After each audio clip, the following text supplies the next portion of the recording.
If by Rudyard Kipling. If you can keep your head when all about you are losing theirs and blaming it on you. If you can trust yourself when all men doubt you, but make allowance for their doubting too. If you can wait and not be tired by waiting, or being lied about, don't deal in lies, or being hated, don't give way to hating, yet don't look too good, nor talk too wise.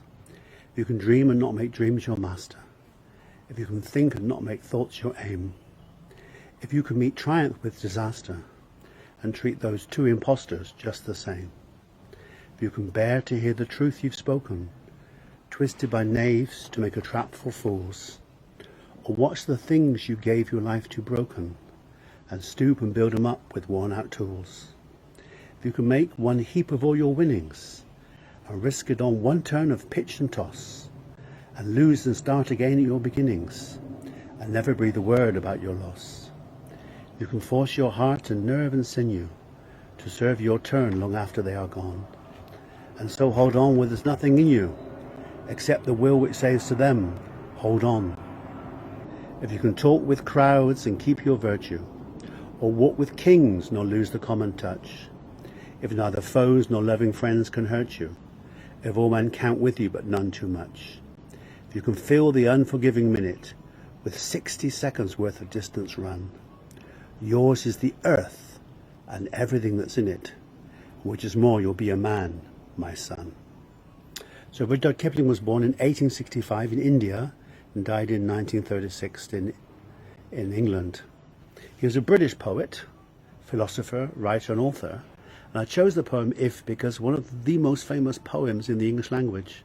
It talks about growth and about how people develop, and how if you can find that inner peace and stillness and be you, yours is the earth and everything that's in it.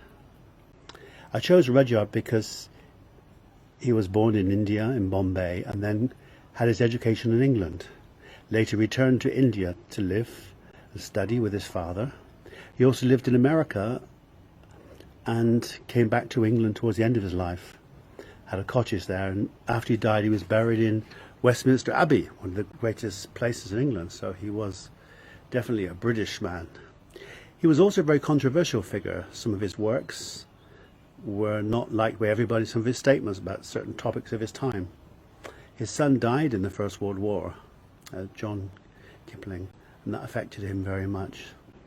So if you can do all these things, you too can be a man, my son, or a woman. So John Holway on British culture, talking from Germany with planes flying overhead. And I'm a British guy, having lived in Germany now since 1984.